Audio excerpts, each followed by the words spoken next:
Testing. QR code at checkout.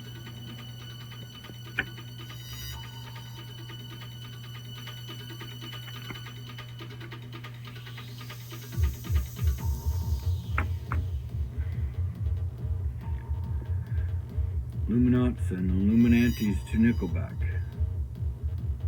There may be a some who sense amongst you, who find this as familiar as one may have a black cat blessing to cross their path, tail up versus down. On where side of walking that fence could you be? Shall the meek see? Strong will have used the hereby offered and abused gate to cross and overtend to and fro gardens of what others we may or may not care for those untangles. Open to leave it up to interpretations of what is God.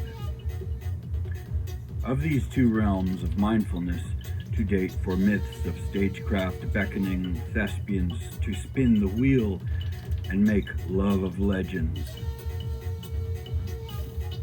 Who has us to have of them?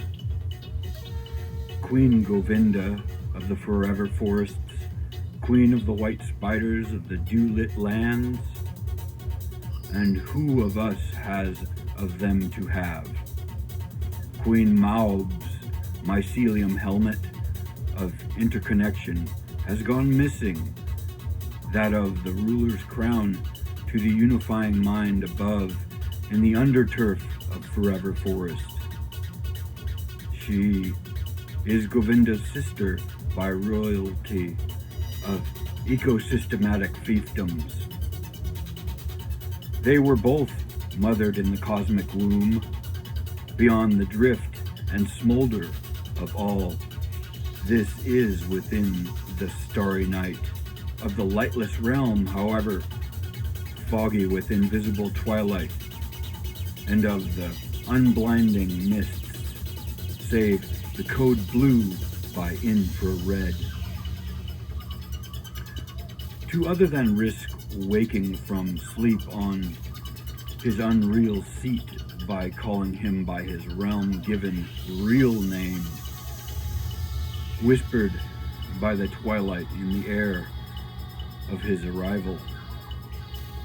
He who has caused a rift between them, the seemingly have forgotten how pivotal the health of both realms depends on their communications, liaisons, and ambassadors with useful news return again and again.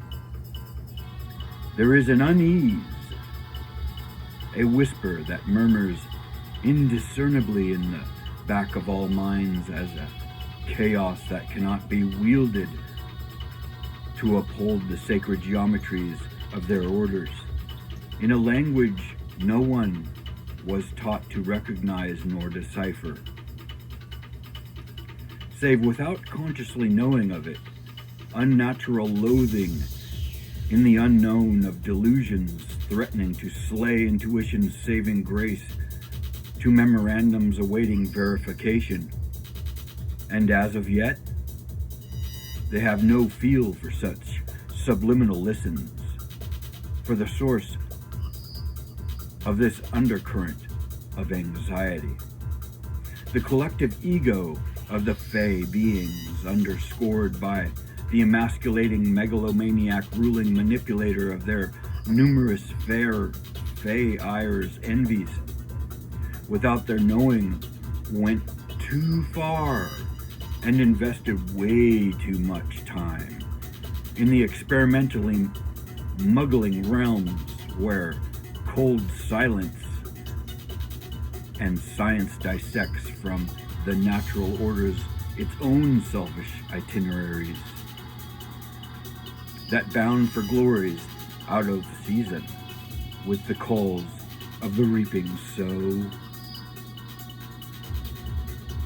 When it created the division between them, severing their intuitive links and combining their tiaras into one crown under the synthesized growth of his first mortuary tree in a hidden side realm bent on proliferating the blasphemous orchard, feeding from the decaying coffin mounds, courtyarding roots into the amassment of soulless shells,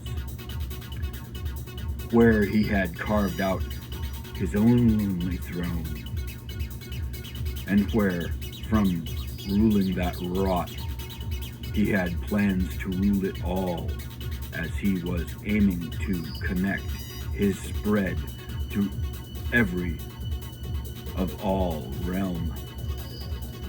In hampering species evolution, harming their capacities to adapt, and retarding their ability to renew their health and well-being,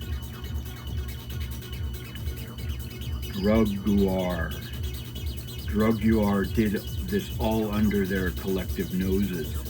On top of that, out of the flip side of the collective ego of the Fae, which he had developed as his conglomerative superpower, he had devised a diabolically malevolent intent to coax click his groupies into a subterfuge, allowing him to siphon their own magic kicks, to kiss into gearing a blind trust. Blind in the sense of what his intent was in renewing to the empowering of his secreted desire that had been twisting into an envy to have the heads of the Queen's sisters switched just above necromancy in the realms of zombification, so they could feel what of their heart's signature vibes were pumping firsthand, pulse for pulse. This curiosity of his, malignant versus benign, had become a relentless undertow in the current of all his capacities of behavior, undermining any action that other than fed its beastly purpose, to which ends he would not take to slake in the untangle unless it secretly worked up out of the grave of that support. Yeah, this secret manipulative craving, can we say insane beyond crazy? That line, long ago obscured by the veil rent down and gaping as an open wound in the fabrics of the strands, that canvas of creation, by the claws of that relentless monstrosity's curiosity. He had slowly been secretly turning overwhelming numbers of each of their courts against them, without them or those coerced members of their seduced and usurped courts knowing. A wizened one from any far afield to forested over and across waters of far fair courts beyond theirs, whom could catch an olfactory whiff of sensory bitter foment to lurid sickly sweet rot, would, if could, unpuzzle what had been being pieced together here of their save. If only such wizened ones could be awoken within the realms of this story's existence, as has yet to cry wolf in such sheep's clothing. If only more, if not only just one, would untangle. Such was the magnificent power of the collective ego of these two particular courts of the Fae. What ire this Druguar has. And on top of that, you whip of cream ripening cherry, would this narrator of the inside scoop have you know, to have an ear, to taste, this I scream?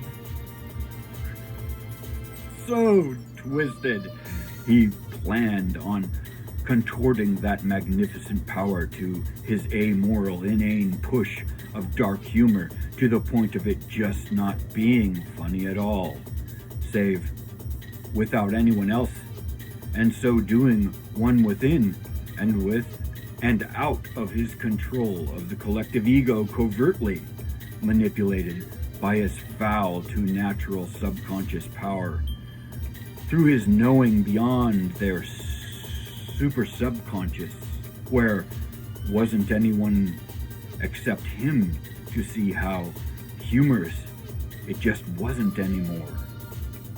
The trade away for his super unnatural power had been his own sense of identity.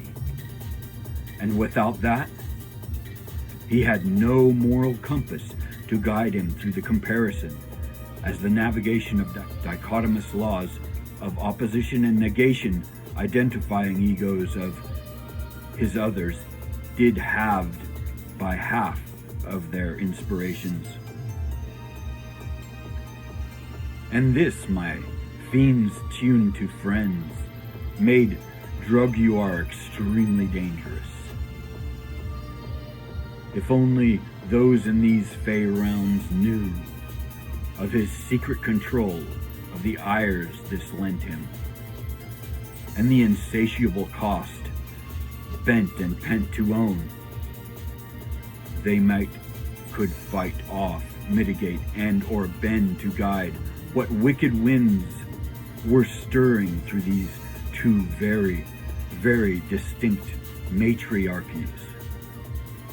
Now, if you may be pleased to please, keeping heart, mind, and wherever else counts, this has been a story time outside of real time, mote to be timeless for you, and possibly yours, should you come to cross.